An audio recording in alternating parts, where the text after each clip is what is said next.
Bonjour à tous, merci beaucoup d'être venus. Veuillez vous asseoir. Je vais d'abord faire une brève introduction à la conférence d'aujourd'hui. Tout d'abord, nous tenons à remercier de nombreuses personnes pour leurs efforts. D'une part, l'équipe de Kenpo Sodarguier, qui a organisé cette tournée de conférences du Kenpo en Europe. Du côté français, nous avons eu l'honneur d'être accueillis par le Collège de France, ainsi que par le travail en coulisses de Madame Dudan, qui nous a reçus en tant que responsable des études de la culture tibétaine au sein de l'établissement. Nous avons également collaboré avec le Centre de recherche sur l'Himalaya, qui est rattaché au Centre national de la recherche scientifique, ainsi qu'avec le soutien considérable de l'Institut national des langues et civilisations orientales. Je remercie également les professeurs et responsables du département de tibétain, ainsi que le soutien d'autres institutions. Je tiens à vous exprimer toute ma gratitude. Je vais maintenant vous présenter notre invité, Kenpo Sodarguier. À Larung se trouve une académie bouddhique, l'Académie bouddhique des 5 sciences de Larung. C'est une institution relativement récente, fondée en 1980 par le roi du Dharma Jigme Phuntsok. Il était un grand maître de la lignée Nyingma dans l'est du Tibet.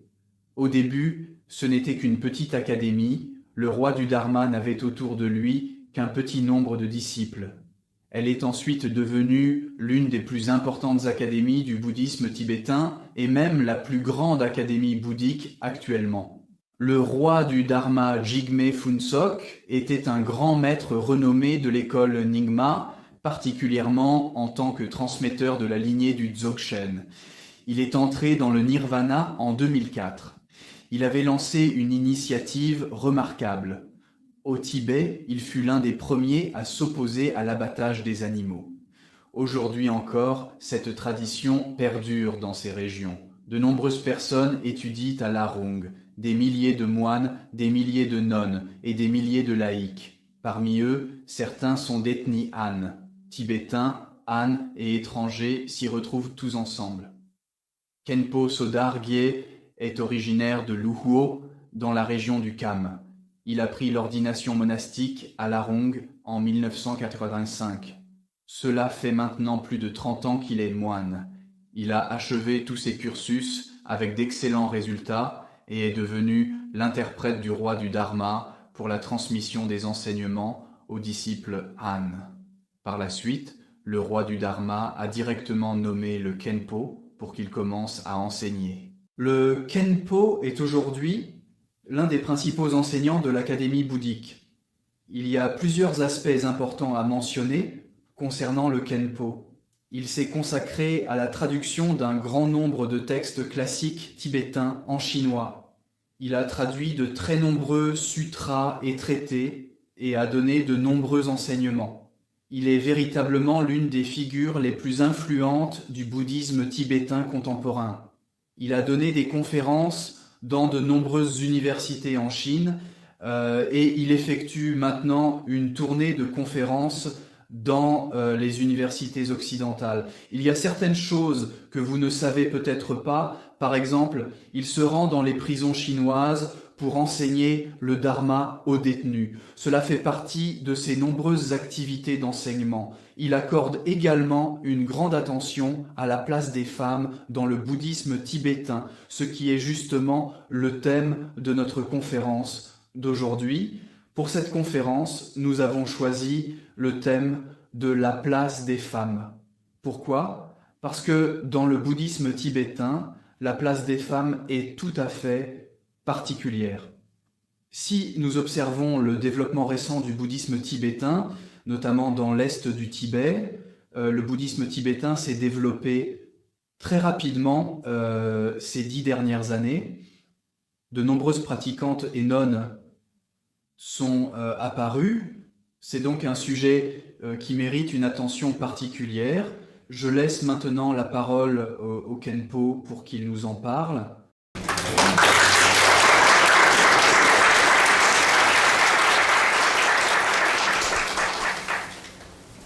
Tout d'abord, pouvoir échanger et discuter aujourd'hui avec les chercheurs, les enseignants et tout le personnel du Centre de recherche sur l'Himalaya me remplit d'une joie sincère.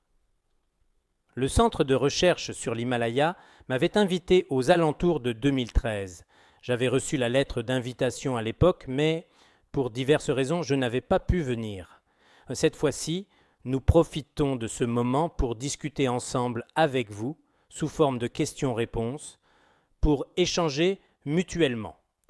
Hier, j'ai eu l'occasion de discuter avec certains enseignants qui maîtrisent très bien le tibétain, sans interprète, ici même dans ce centre de recherche, avec de nombreux enseignants, doctorants et chercheurs. Hier également, nous avons pris le temps d'échanger sur la culture tibétaine, le Jin, le bouddhisme tibétain et d'autres sujets. Nous avons eu un excellent dialogue. Pour moi, personnellement, ce n'est pas qu'une formule de politesse, c'est vraiment une joie profonde du cœur. Le thème de notre conférence aujourd'hui est la place des femmes dans le bouddhisme, ou comment le bouddhisme tibétain considère les femmes. C'est principalement de cela que nous allons discuter, ainsi que de la place des nonnes à l'Académie bouddhique des 5 sciences de l'Arung, de leur statut, de leur mode d'apprentissage et autres aspects que je vais vous présenter. De manière générale, en ce qui me concerne personnellement, concernant la place des femmes, leurs droits, leurs intérêts et autres questions, je n'ai pas consacré de temps spécifique à les étudier ou à les rechercher. Cependant, depuis environ 1987, je suis principalement responsable de l'enseignement et de la gestion des moines et laïcs d'ethnie Han à l'Académie bouddhique des 5 sciences de l'Arung. Parmi les Han, il y a beaucoup de femmes, monastiques et laïques. Concernant leur état d'esprit, ainsi que certains ressentis particuliers et souffrances, et d'autres situations qui méritent attention, comparées à certains autres Khenpos qui, depuis des décennies, se consacrent à l'étude, au débat et à la rédaction sur les 5 grands traités, comme la logique et l'ornement de la claire réalisation, et qui n'ont généralement pas de rapport avec la gestion et l'apprentissage des femmes, ils n'auraient normalement pas de lien avec cela non plus. En comparaison, concernant l'état d'esprit des femmes, j'ai peut-être un peu plus d'expérience qu'eux. Par exemple, les 5 grands traités comme la logique et l'ornement de la claire réalisation, le Vinaya, la logique, l'ornement de la claire réalisation, le Madhyamaka et l'Abhidharma. Certains Khenpos ne font qu'étudier ces traités et pratiquer. Comparé à eux, concernant les femmes, j'ai peut-être un peu plus d'expérience.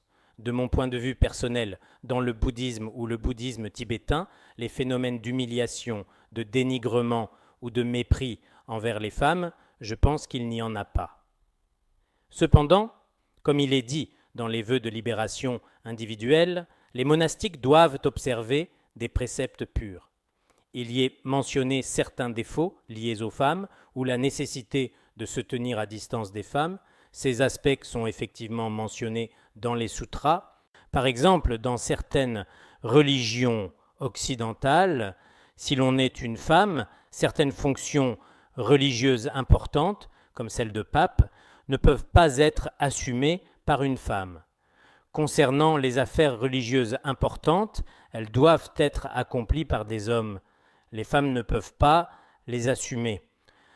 Dans l'islam, par exemple dans la région du Gansu en Chine actuellement, on entend parler de quelques femmes imams et il existe des documents à ce sujet. Mais dans d'autres pays orientaux, selon leur tradition, on considère que la fonction d'imam doit être assumée par un homme et qu'une femme ne peut pas l'exercer.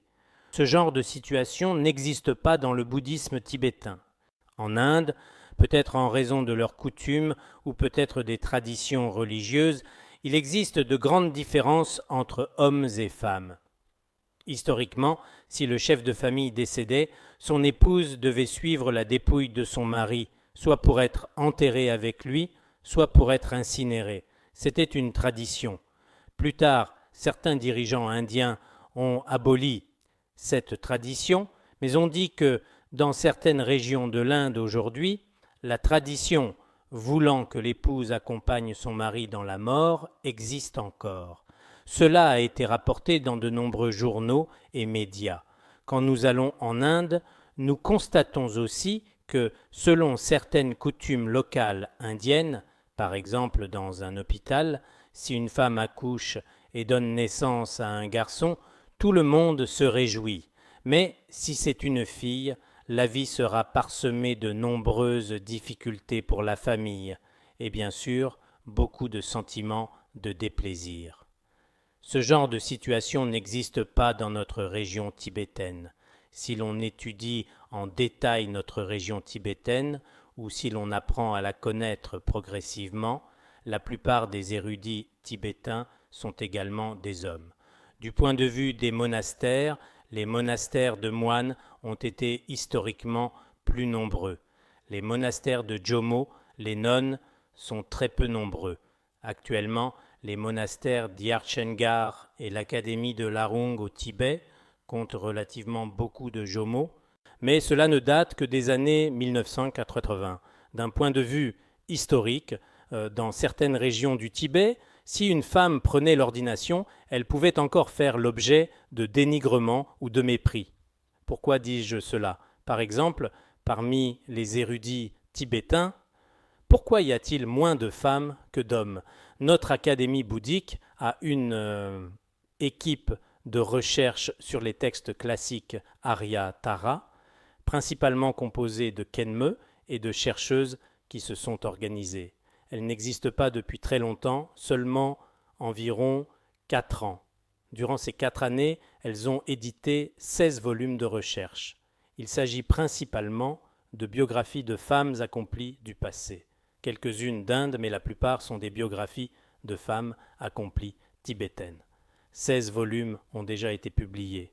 Si l'on devait compiler les biographies des hommes accomplis, il y aurait énormément de livres.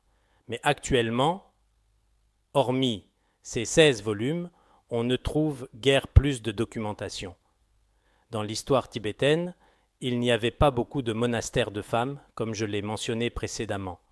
Ma région natale est un petit district Luo. Il y a 23 monastères de moines, mais seulement 3 monastères de nonnes.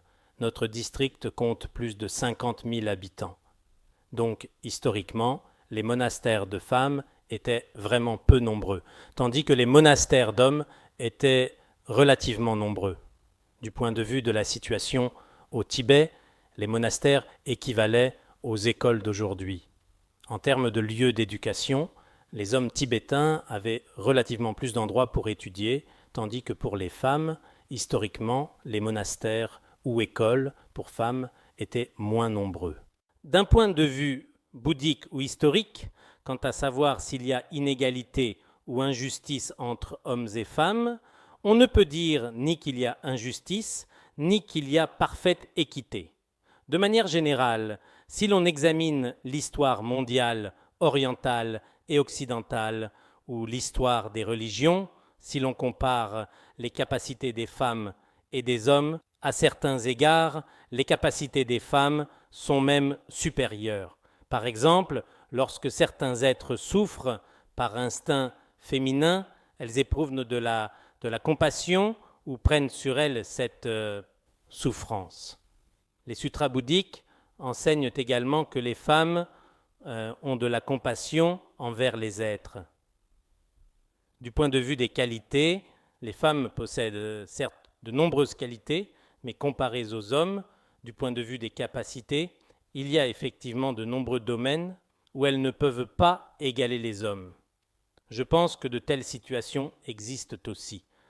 D'un point de vue mondain, concernant les droits des femmes en Occident, par exemple le droit de vote et le droit de vote aux élections présidentielles, le premier président des États-Unis était Washington. En 1789, à cette époque, les hommes avaient le droit de vote. Ce n'est qu'en 1920 que les femmes ont obtenu le droit de vote. Il y a eu plus de 200 ans d'écart. En France, c'était vers 1944, en Chine, en 1947. Les femmes chinoises n'ont obtenu le droit de vote qu'en 1947. Pour la France, c'était vers 1944, je ne me souviens pas très bien. Si l'on observe le développement et l'évolution de notre société humaine, la liberté des femmes, les droits des femmes sont de plus en plus respectés et valorisés. C'est le cas dans l'histoire, tant en Orient qu'en Occident. Pour la France, c'était 1945, je me suis trompé d'1 an, je suis un chercheur en études bouddhiques On peut aussi dire un érudit.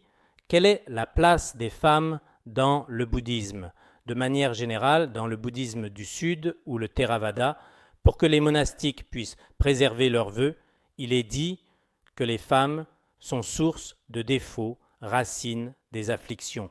Les monastiques ne doivent pas toucher le corps d'une femme, ni regarder leur visage, et ainsi de suite.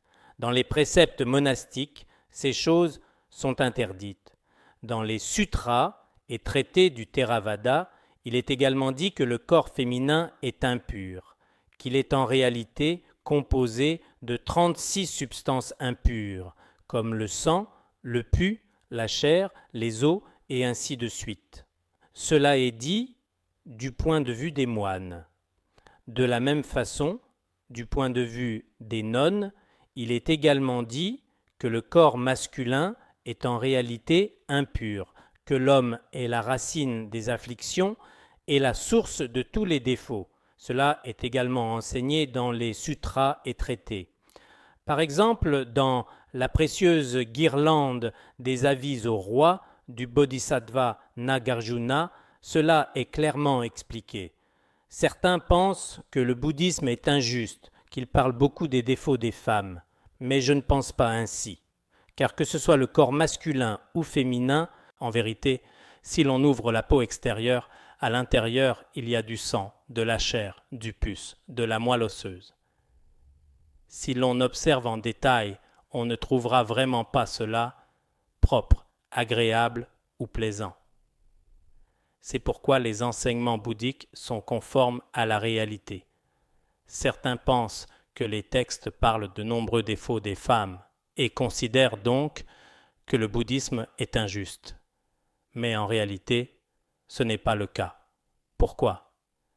Bien que parfois hommes et femmes soient quelque peu différents en comparaison, les femmes sont plus émotives et plus changeantes. Hier, en arrivant ici à Paris, j'ai entendu un dicton « Le cœur d'une femme est comme le ciel de Paris, il change très vite ». Nous Tibétains disons aussi que le cœur d'une femme est comme le ciel de printemps. Ce ne sont que des dictons populaires. Du point de vue bouddhique, les femmes ont certains défauts différents de ceux des hommes. Cela est également enseigné. Je dois peut-être faire attention à ce que je dis, sinon les dames vont se fâcher. Par exemple, dans le bouddhisme Theravada, comme en Thaïlande, au Sri Lanka, en Birmanie et dans beaucoup d'autres endroits concernant l'ordination des femmes, la tradition d'ordination des novices ou des bhikshunas n'existe pas. Par exemple, certaines femmes venues de Chine, lorsqu'elles veulent prendre une photo avec les maîtres dans un temple thaïlandais, ceux-ci sont très gênés, ils s'écartent ou même s'enfuient.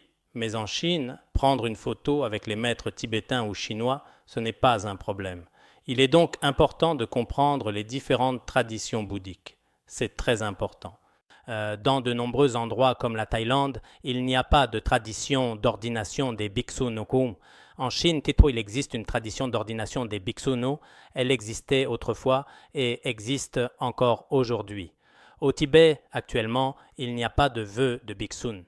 Mais historiquement, à l'époque du roi Trisong Detsen, il y avait des communautés de bhiksus et de bhiksuns. Cela est également consigné dans l'histoire. De plus, à l'époque du grand maître Tsongkhapa de l'école des nouvelles traductions, durant cette période également, il y avait des cérémonies d'ordination des bhiksuns et des groupes de transmission des vœux. Cela est également consigné dans l'histoire. Dans la biographie de Répaï Sangé, l'un des 5 sages de la région de Minyak, il est mentionné la Bhikshu no Tashidan et d'autres qui ont bénéficié à plus de 200 bhiksuns grâce au Dharma en enseignant le Bodhicaryavatara, le Vinaya et autres textes. Elle était également un maître du Ngondro, mais actuellement il n'y a pas de vœu de bhiksun au Tibet. Je ne sais pas si c'est pour des raisons historiques ou d'époque, ni quand cela s'est interrompu. Quoi qu'il en soit, même selon le Theravada, je pense que le Dharma devrait être égalitaire. Pourquoi? Tous les enseignements peuvent être écoutés, tous les vœux peuvent être reçus. C'est aussi l'intention du bouddhisme Theravada. Le bouddhisme enseigne les 3 véhicules, comme le véhicule des Charvakas, le véhicule des Bodhisattvas, etc. Dans le véhicule des Bodhisattvas, que ce soit un homme ou une femme, quel que soit l'être, on souhaite qu'ils possèdent le bonheur et soient libérés de la souffrance, qu'ils obtiennent le bien-être temporaire et le bienfait ultime. C'est dans ce but que l'on œuvre pour le bien des êtres. Il n'y a pas de question d'égalité ou d'inégalité. Dans le Vajrayana, les tantras chinois, c'est-à-dire les tantras de la dynastie Tang ou le Kriya Tantra, ne se sont pas largement répandus. C'est principalement dans notre région tibétaine que le Vajrayana tibétain, venu de l'Inde, s'est développé. L'Inde et le Tibet possèdent tous deux les enseignements tantriques. De ce point de vue, comparé aux hommes, dans certaines pratiques spéciales de la voie des moyens habiles, les femmes reçoivent davantage de louanges. Dans les pratiques tantriques, on parle des trois racines. La racine de la bénédiction est le maître. La racine des accomplissements est le yidam. La racine des activités est la dakin. Le maître, le yidam, la dakin. Certains mentionnent aussi les protecteurs du dharma, d'autres non. Quoi qu'il en soit, les trois racines sont très importantes. Ainsi, concernant les mantras des trois racines, si l'on est un véritable pratiquant, les mantras des trois racines doivent être récités et pratiqués. Parmi les yidams que l'on pratique, il y a aussi des dakini comme Tara, Vajravara, Kurukulla, Sarasvat, etc. Les yidams féminins sont principalement les yidams qui accomplissent les activités. C'est ainsi qu'ils sont définis dans la pratique. Lorsqu'un pratiquant n'est pas souillé par ses propres afflictions ou lorsque sa pratique atteint un certain niveau, par exemple en s'appuyant sur le mudra karmique féminin, le protecteur, le bodhisattva Nagarjuna a dit « Parmi toutes les illusions, l'illusion féminine est la plus excellente. Dans la pratique, il y a de nombreux supports comme les objets sacrés, les mantras, etc.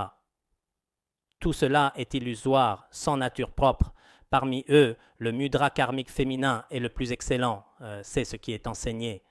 Bien sûr, c'est une pratique destinée aux pratiquants, aux facultés supérieures. Le sujet que nous venons d'aborder est assez spécialisé. Si l'on n'y a pas prêté attention, c'est assez difficile à comprendre. Mais quand on doit l'expliquer en lien avec le dharma, on ne peut pas l'éviter. De manière générale, on pourrait simplifier. Mais ici, il y a de nombreux chercheurs qui souhaitent comprendre la place des femmes dans le bouddhisme. C'est pourquoi je me dois d'en parler ici. Dans certains sutras et traités bouddhiques, il est dit que sans s'appuyer sur le support féminin, il est possible de pratiquer en tant que monastique et d'atteindre la libération. Mais dans le Vajrayana, en particulier dans la Nuttara Yoga Tantra, les femmes et les plaisirs des sens n'ont pas besoin d'être abandonnés. En s'appuyant sur la voie extraordinaire des moyens habiles tantriques, on peut atteindre l'accomplissement. Il y a beaucoup d'enseignements à ce sujet. Du point de vue du Sutrayana, pour être monastique, il faut abandonner les plaisirs des sens, renoncer aux femmes, etc. Mais dans le Vajrayana, en s'appuyant sur la voie extraordinaire des moyens habiles et en reconnaissant leur nature, nous n'avons pas besoin d'abandonner le désir, la colère ou les plaisirs des sens. Les femmes non plus n'ont pas besoin d'être abandonnées. Il y a de nombreux cas où l'on atteint directement l'accomplissement. Autrefois, à Udiyana, il y avait un roi nommé Indrabhuti. Il avait de nombreuses épouses et une grande suite. Ses amis lui dirent « Tu devrais abandonner tes épouses et ta suite. Ce serait bien si tu prenais l'ordination dans le bouddhisme. Sans ordination, tu ne seras pas libéré. Tu n'atteindras pas l'accomplissement. » Le roi répondit « Je ne pratique que par les enseignements tantriques. Je n'ai pas besoin d'abandonner les femmes. Pourquoi ? Le jardin de ce monde est si agréable, je préférerais devenir un renard. Jamais je ne désirerai le rang du Bouddha Shakyamuni. Je souhaite me libérer avec les plaisirs des sens. Les jardins de ce monde sont très agréables. Supposons que tous les renards du monde puissent devenir des lions, c'est-à-dire que si en abandonnant sa suite on pouvait atteindre la libération, même ainsi, il ne renoncerait pas aux femmes et aux désirs pour rechercher la libération. Il dit « Je ne renoncerai pas aux femmes pour pratiquer ». Plus tard, le roi, la reine et toute leur suite atteignirent ensemble l'accomplissement. Cela est clairement relaté dans l'histoire bouddhique fiable. Cela illustre également la nature extraordinaire des tantras et le rôle des femmes. C'est ainsi qu'il faut le comprendre. il y a encore beaucoup de contenus similaires. Dans le tantrisme, il est dit, en relation avec la mère de sagesse générale et particulière, le dénigrement constitue la 14e transgression. Les femmes représentent la nature de la sagesse. Si l'on dénigre les femmes, on transgresse la 14e des vœux racines du tantra. C'est pourquoi les femmes sont particulièrement respectées dans le tantrisme du bouddhisme tibétain. Je pense que c'est la raison. Si cela est difficile à comprendre dans le contexte du bouddhisme tibétain, dans la loi française, il y a une certaine inégalité entre les revenus des femmes et des hommes. Bien qu'ils exercent le même travail, les revenus des femmes sont légèrement inférieurs. Quelle en est la raison? Pouvez-vous comprendre? Dans notre bouddhisme, concernant la place des femmes, d'un point de vue historique, par exemple les geishés féminines, certains disent qu'elles existaient historiquement, d'autres disent que non. Quoi qu'il en soit, il y a maintenant des endroits où des femmes passent l'examen de geisha. À l'avenir, elles pourront devenir geishés. Il y a de tels projets. On ne peut donc pas dire que l'égalité homme-femme n'existe pas au Tibet. C'est la situation au Tibet. Il y a aussi ce que nous appelons les kenmo. Les kenmo existaient aussi autrefois, mais elles n'étaient pas nombreuses. Les kenmo de notre Académie bouddhique des 5 sciences de l'Arung, la première promotion a été désignée par le roi du Dharma, Jigme Phuntsok, en 1988.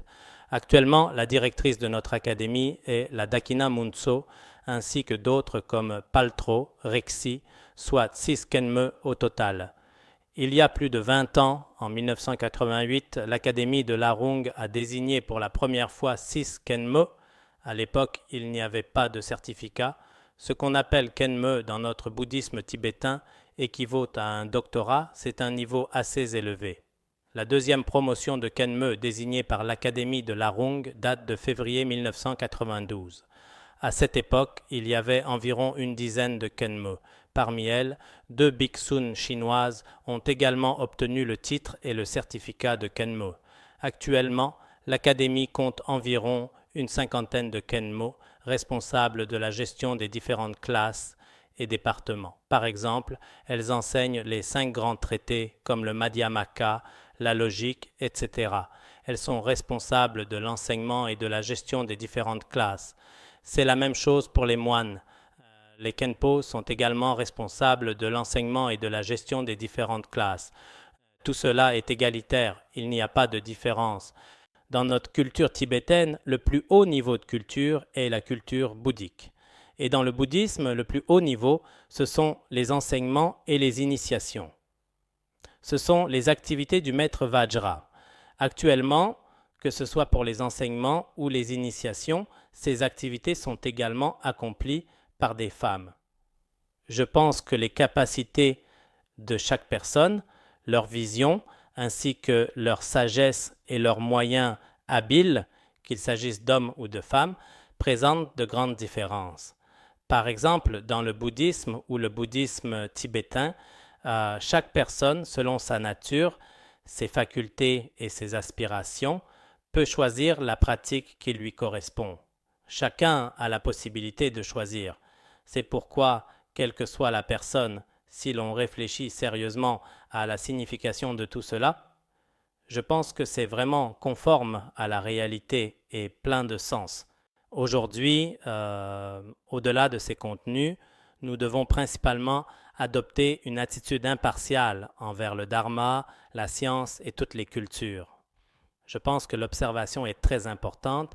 Sinon, se vanter en disant « je suis chrétien » ou « je suis bouddhiste », louer des qualités qui n'existent pas, cacher des défauts qui existent, se louer soi-même et dénigrer les autres, ce n'est pas bien. Il faut donc adopter une attitude impartiale. Que ce soit la religion ou l'éducation, quoi que ce soit évalué avec une attitude impartiale, c'est le mieux.